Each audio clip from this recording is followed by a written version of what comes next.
Sorry, Michael. You don't even know the story. Like an ex-boyfriend? I was hooking up in Cabo with someone who rhymes with Schmody Renner. Oh my God. And his pickup line Not to me, clicking to you? you're going to die. His pickup line, my sister's on the cover of Maxim. Stop. Guys, am I 900 that I don't know who we're talking about? Sarah, come on. Say it This one more is- time. Schnody Schnenner. Sarah, I'm going to let you get here on your own. I'm not even going to walk you to there. He said, my sister is on the Oh, in my mind, I'm Oh thinking my someone she God. dated. No. So I'm going to, okay, got it. Can I say who? Yeah, you can Brody? say. So his pickup God, that line is to so me funny. was, my sister's on the cover of Maxim. That's quite By a the pickup way, line. if he only knew how famous his other sisters were going to be, Seriously. that would have been a way bigger. He had no idea how big he could have gone. He had no idea how big he could. I mean, he had to slum it with me. By the way, that worked. You said you were hooking up. We'll talk off air. Okay. This is a lot. Now we're dating ourselves because it was before. No, all this is the- before him, way before him. yeah. But How that long was have you the guys been pickup together? line. Was my we've been together since we met at 12. Okay, so this would have been 2003. You were there in Cabo. I was there separately but we were all like kind of down there. But I wasn't. We weren't We're in together. high school together. Yeah, we went to middle school, high school. We weren't No together. We're separate. way. Yeah. But you were on In the LA? cover of No, Maxim. San Diego. Do you remember what I'm talking about? Obviously. He remembers being on the cover of Maxim. Or That was a big deal. really, you guys, it was a big fucking. It was a big deal. I kind of think with this episode, you should post the cover on your Instagram. This gives you a reason to be like, look, I was on the cover of Maxim, Like, remember? they're making Oh me no, post it. I already used my daughter as an excuse to post it like 2 years ago. Oh, what did you say? I've done that. I was like, oh, V, I was just like cleaning out the garage. This is crazy. Look what I found. And she was like, ew, disgusting, is what she said. You look so hot. If I They were remember disgusting. correctly, there was like leather and But black. I thought it was white lace. Oh, I remember requesting the photographer who shot like all the Victoria's Secret. They gave me like an option. They're like, who do you want? I go, I want him. This guy, Russell James. The pictures were fine. I mean, they were fine. No, they were They could great. have been better. they were gorgeous. And so when he said that, I went to like the 7-Eleven in Cabo or whatever, and I like wanted to see the sister. So I got the magazine. I bought the magazine. I remember looking through it and being like, oh my God, his sister's so hot. How is the sister? And then now it's just, he has all kinds of sisters. There's all kinds of sisters. He has It's like- He does have all sisters that are kinds on of way sisters. bigger covers than. But like, cute. I love that. But Maxim was the jam back then. Got the guys revved up. I really, Yeah. No, you were on the cover at the peak of Maxim. Like whoever's on, if it's still a magazine, whoever's on the cover now, we don't know. it was a peak. Oh yeah, if Instagram had been around when I was on the cover of Maxim, I mean, the sky would have been the limit for me. Yeah. But this was really just at a time when But you here we are. actually, you know, Here you are. On a podcast. Yeah. First question I have to ask is, who was funnier when you guys were little? Sarah discovered how funny she is as an adult. Wouldn't you say? yeah. I mean, I think you were considered like the funny kid, and then I think the first time that I really realized like, oh, I am funny is with our show, with Barely Famous, which was a comedy that we wrote, starred in, scripted comedy, poking fun at reality Mm-hmm. stars and the desperation to be famous and all those things. But I had to push Sarah to be Yeah. like, you're funny. You should embrace it. Lean into that side of Yeah. you because that's actually like the cool side. The hot side, of course, it's cool to be hot, but it's temporary. You gotta you're also really funny. It's That'll hard. last It's longer. temporary hot. I know. That's kind of hard. You have to be multifaceted. Gotta have more. It's got to be more. I'd take funny over pretty. Yeah. I feel like guys would too, if you really dissect it. I know a lot of guys who are dating really hot girls and they are trying to get out of the relationship. Yeah. That just isn't enough. And I think as women, we grew up thinking, oh, if you can just be pretty, if you can have a great body or great this or that, then I'll get the guy. Or the guy didn't want me because of how I look. And it actually is not ever that. It can help you get the guy, maybe not keep the guy. 100%. Mm-hmm. I feel like you have a really interesting perspective. No, on this. I think you don't want to go to a staring contest every night, right? Like there's got to be something to say, some Yeah. That's substance. a Frank Sinatra quote. Yeah, it is. I stole it Don't from you him. know the Cindy Crawford story? No. Nope, maybe. Like the fakes. Erin's heard it before, so she doesn't want to hear it. But it's I like can sit through it. It's like, okay, so it's not actually Cindy Crawford, but a guy is on a deserted island with Cindy Crawford. And he's like, holy shit, like I'm on a deserted island with Cindy Crawford. This is every man's dream. So they hook up and they're done hooking up and he's like not feeling satisfied. He's like, God, like that's not what I thought it would be. This feels terrible. Like, he's like, okay, what can I do to feel better? He's like, okay. And he puts his hat on her and like draws a mustache on her and puts his clothes on her and is like, now I want you to walk all the way down to the end of the beach and then start walking towards me. And she's like, okay. And she starts walking towards him and he's like, yo, bro, I just fucked Cindy Crawford.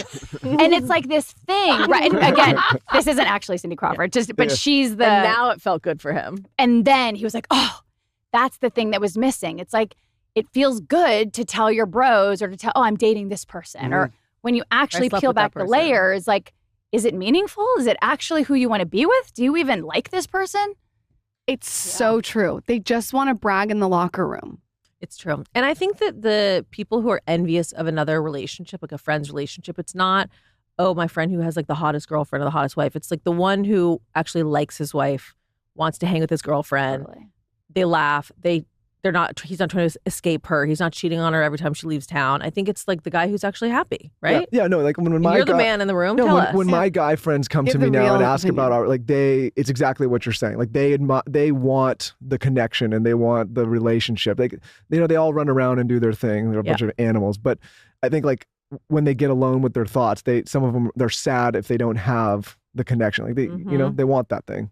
Those are also all the think that those are the relationship I'm envious of. Never the one with like the hottest husband or the richest husband. It's always like the one where it's a mutually respectful relationship where they're laughing, a lot of respect, a lot of joy. Those are the relationships I'm always like, God, they have it all. Yeah. A lot I of my also friends have are a in theory dark that, like, days too. Like what'd you say? they're out there. Like they it's not as glamorous for them as they portray it to be. Like I know what goes on behind those. I mean, imagine waking up every day and there's a new stranger and it's like, you're I seeing. don't have the capacity. What were you going to say?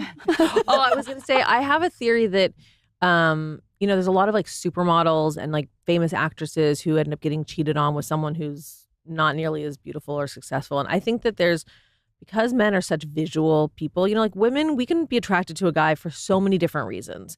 But men are very visual at first. It's very much like, women don't say like, oh, I like brunettes or I like guys with big butts. It's like, we don't think like that. We just think it's like a vibe. I think that sometimes women who are considered like a fantasy, it's so hard for their partner when she's normal and she has like bad breath in the morning or she like has like dandruff or she says something embarrassing at a dinner party and, like falls off the pedestal. I think it's a much further fall for the guy to watch. That is really aware and so true. You both grew up around so many famous people in such a wild town. When you look back on the way you grew up from this perspective now, is it like weird or is it just normal? Erin and I have discovered that we had different childhoods. Yeah, we did. How? What is the age gap? Year and a half. Yeah, I'm very a year and a close. half We just older. had really different experiences in our home and with our family and like in our world. They don't match up. We had No, different and we've childhoods. realized that the oldest gets treated differently. So her experience and her journey is different. And Erin was the middle child. And so for me, I went to a different school. My best friend was Kate Hudson. So for me, I'm like, well, that's famous. Famous is her parents. I'd go to her house and I'm like, holy shit, this person's in the kitchen and that person's in the kitchen. And so I always felt like my friends were growing up in this very fantasy world and we had like a normal life. That was my delusion at the time. And then for Erin, she was at a different school. I went to public school and I was the rich kid. Yeah. I was the kid who had like the biggest house and the fanciest life. And so I always thought, oh my God, we have so much. Like we're so blessed and like everyone else around us doesn't have what I have. Like I was the friend who had more than everybody else and she was the friend who had less than everybody else. So it kind of like Growing set up us in LA is a weird wild. way. Wait, Why did you guys go to different you didn't want to schools? go to Goldie Hawn's? I was not invited. No. Sarah didn't really acknowledge me until I was like 25. Oh. Yeah. Yeah. I think it was Erin. That's not true. It was like 22. What's going on there? Oh God. Oh Lord. No, we just didn't connect until later in life, guys. I mean, I was trying to connect our whole life. I was desperate to be Sarah's friend. She really wasn't interested.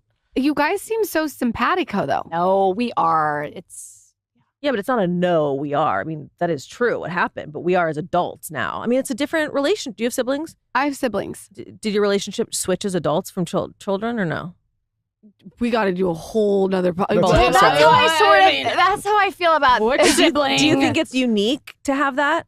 I think that, Switch? Yeah, but they have a bigger gap. They're 5 years. That's a big no, gap. but I also have I have 3 siblings. It's different with each sibling. Mhm. And you know what I've realized is the birth order is a real thing. Yeah. It's now that I have kids too, it's just different. The oldest one gets so much attention when they're a baby. Like Mhm. It's also a totally different thing when your parents go through a divorce, right? When you're young. Yeah. So it's a very different. We've unpacked this on our podcast. I don't know if we want to bore your listeners. We could. please. We could. but we've realized through therapy and through so much conversation, There's a lot of and so much responsibility that falls on the communication, oldest through a breakup. that I think Erin has now a lot more grace for what I was going through. And I obviously have grace for what she was going through. But it takes time to get there. You want to just point fingers and go, God damn, why weren't you a better sister? Why weren't you this? Why weren't you that? And then when you sort of step out of it and you hold space for the other person's experience also, you can heal from